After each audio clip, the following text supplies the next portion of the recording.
Number 21, find equations for lines tangent to and normal to the graph of this. And it's y equals the square root of 3x subtract 5 when x equals 2. So let me show you the work for that. This might be upside down. It is upside down. But I can change that. All right.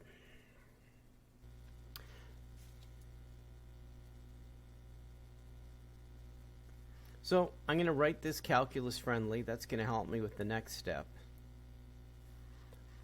When x is 2, plug 2 in. 3 times 2 is 6. Take away 5.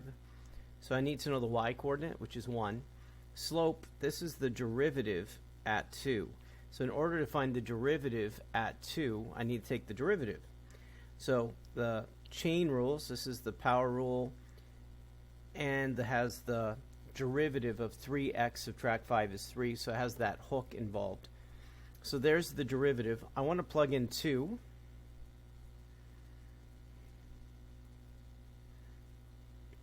And then simplify. So 3 times 2, take away 5, that's 1. 1 to any exponent's 1, so it's just 1/2 times 1 times 3. So that's 3 over 2. So we have now the slope. We have all the information I need. So the slope is 3 over 2. The x coordinate, we change the sign, and then the y coordinate stays the same. Now that's called the tangent line. For the normal line, it's almost the same, but I need to do the perpendicular slope, which means I do the opposite reciprocal, and everything else stays the same. That one's the normal. So there's 21 done. All right, let's look at number 22. In number 22, it says find the instantaneous rate of change. That's a fancy word for derivative. So take the derivative. Now I'm going to write that and realize, all right, and then find it at t equals 1. That's going to require the quotient rule. So I'm not going to change the way it looks. I'm just going to do the quotient rule. So the instantaneous rate of change is the derivative. The quotient rule is the bottom times the derivative of the top, which is 1, minus the top times the derivative of the bottom, which is 1, and then the bottom squared. I'm going to simplify this. T take away t, they eliminate, so I'm left with 1 over t plus 1 squared. The derivative at 1, plug 1 in for t, and 1 plus 1 is 2, and 2 squared, that's 4. So the derivative at 1 is 1/4. 23, I think, is the average rate of change. Let me see what the numbers are. So even the average from 0 to 2. So from 0 to 2, if I want to find the average rate of change, that's the quotient rule, or not the quotient rule, that's the difference quotient, or the slope formula, which would be f at 2 minus f at 0, subtract 2, take away 0. So it's y2 minus y1, x2 minus x1 into the function. So if I plug 2 in, I get 2/3. If I plug 0 in, I get 0.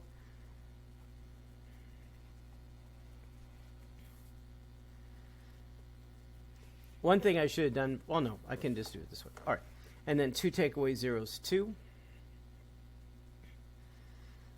So when I divide fractions, I go times the reciprocal, the 2's cross out, and the answer is 1/3.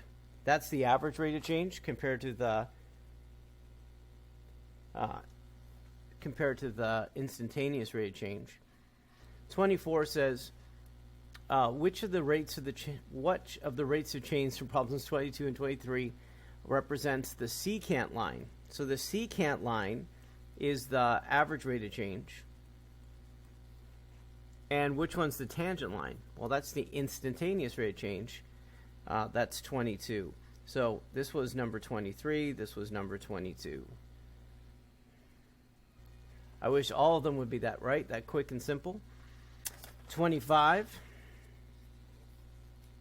Let's look at it.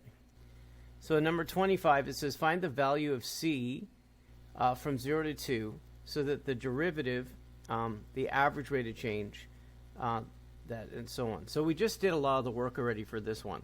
So for this, the mean value theorem, first of all, I need to know where the restriction is for t.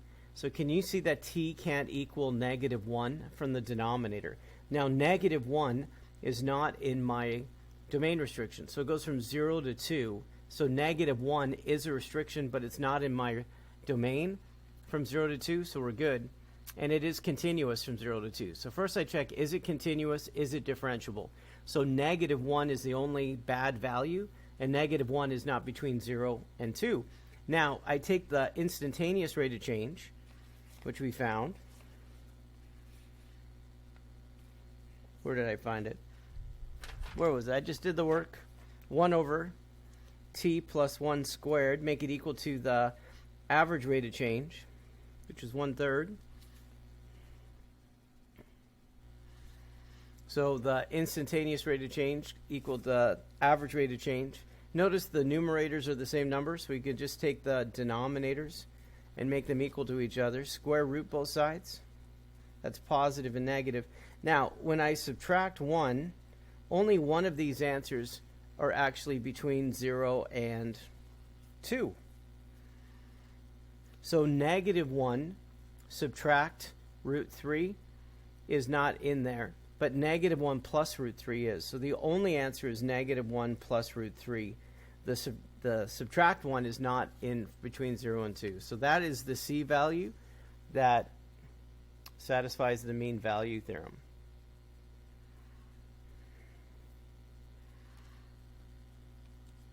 All right, number 26.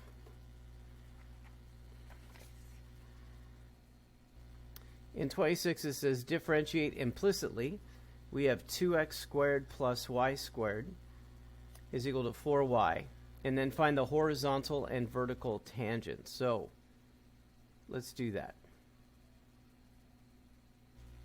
So first I'm going to take the derivative implicitly. That's 4x. That's 2y, but it needs a y prime. That's 4, but it needs a y prime. So implicitly means if you take the derivative with a y in it, it needs that y prime. Next, I'm going to gather all the y primes together. So that means 4y prime, I'm going to subtract it. And then I'm going to subtract 4x. And then factor out the y prime. That's 2y minus 4. And then finally divide and simplify. So I'm going to divide everything by 2 just to simplify it down. So there's the derivative done implicitly. Now, part A says, where are the horizontal tangents? Horizontal means this is 0. So if you take 2x equal to 0, when x is 0, this is for the horizontal, and solve it, the x coordinate 0, so plug in 0 for x and solve for y. So if I plug in 0 for x, I'm just left with y squared equals 4y. We have some work to do here. Subtract 4y, and then factor out a y, and there's 2 y values. So when y is 0 and y is 4, so 0, 0, and 0, 4, at those 2 points, the slope is 0, which means those are turning points. For the second part, now we look at the denominator. And if I look at the denominator and make it equal to 0, that's what makes it vertical. A vertical tangent means it's undefined. So the denominator is 0. So take the denominator, equal to 0, solve for it. That's the y coordinate. Now, how do I find the x coordinate that goes with it? Is I plug in 2 for y, and I solve for x. So I have 2x squared plus 2 squared, and then 4 times 2. And then I just have to solve this. So 8 take away 4 is 4. Divide. And then it's the square root. Make sure the answer is positive and negative. So it's positive and negative root 2. So we have positive and negative root 2, comma 2. At those 2 points, we have vertical, which means that the slope is undefined right there, or the derivative is undefined. And that was it. All right, number 27.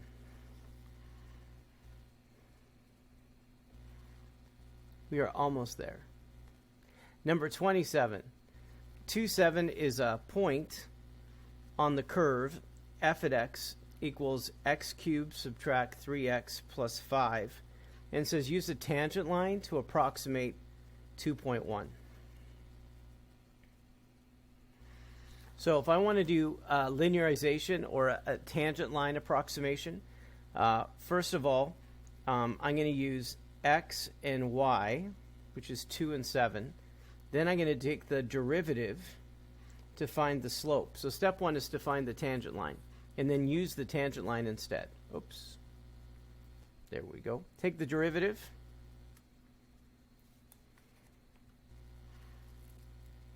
I think that's good.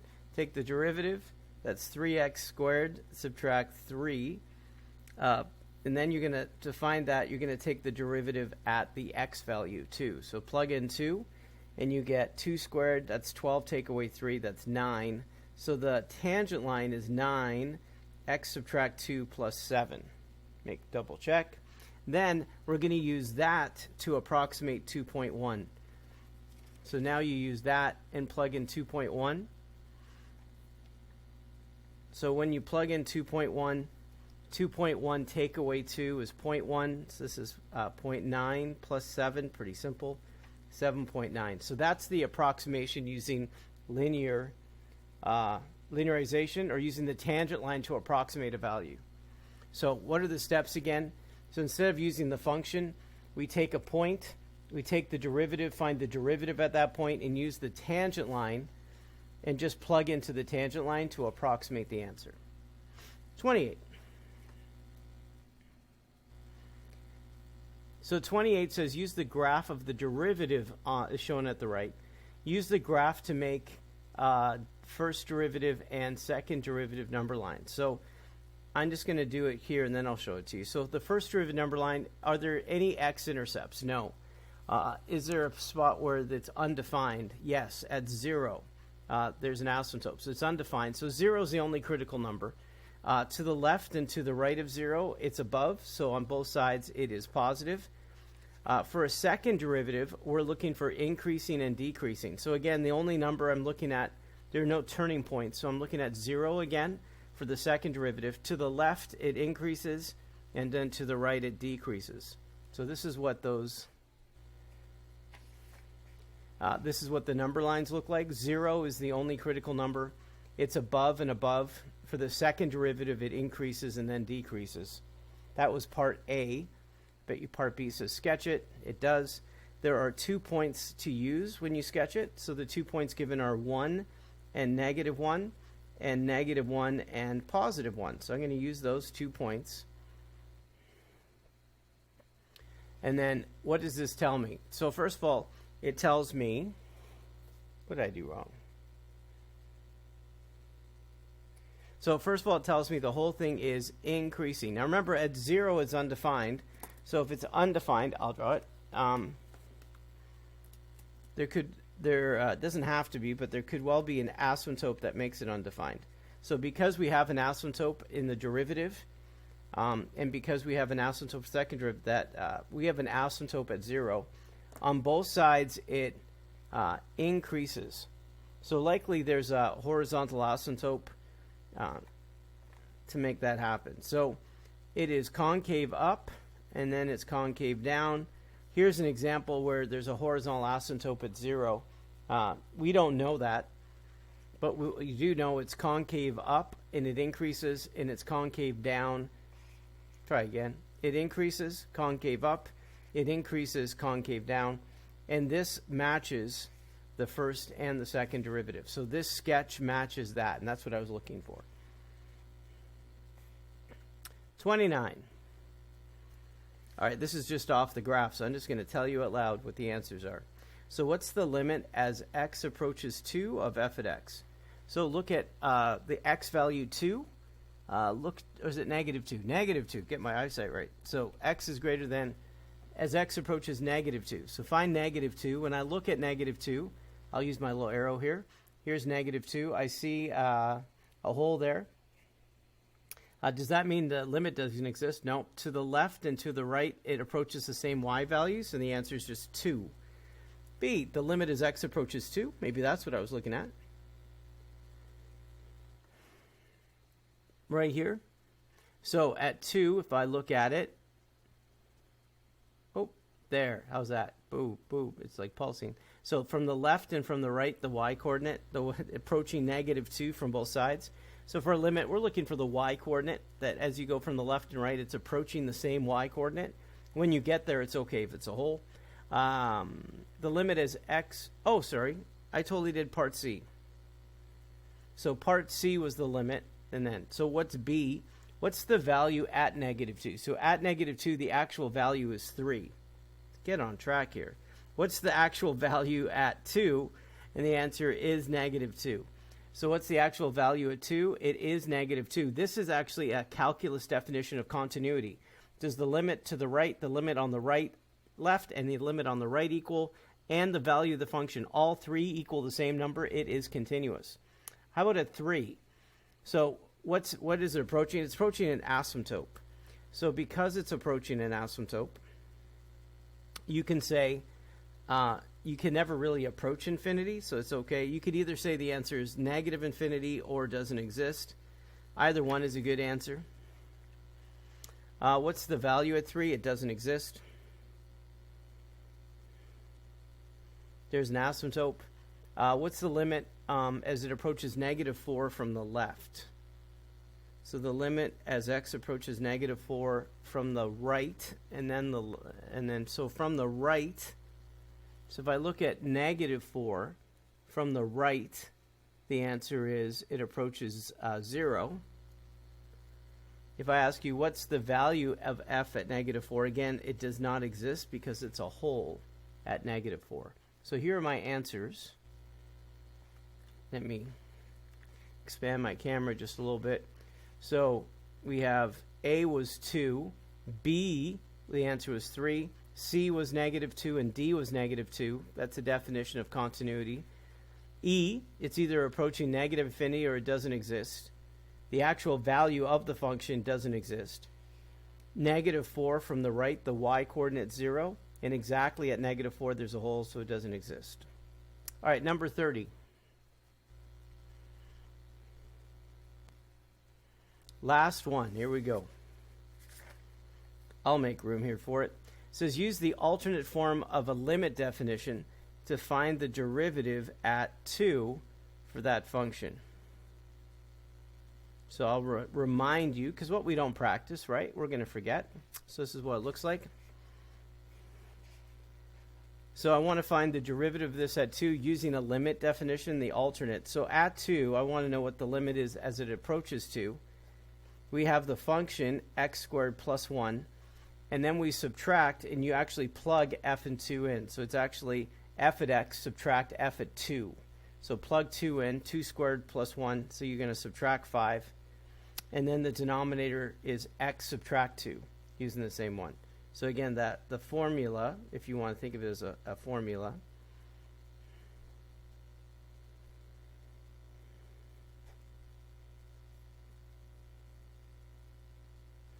so that's like the alternate definition. So what's the limit as x approaches a? F at x minus f at a, that's what I did, over x subtract whatever it's approaching.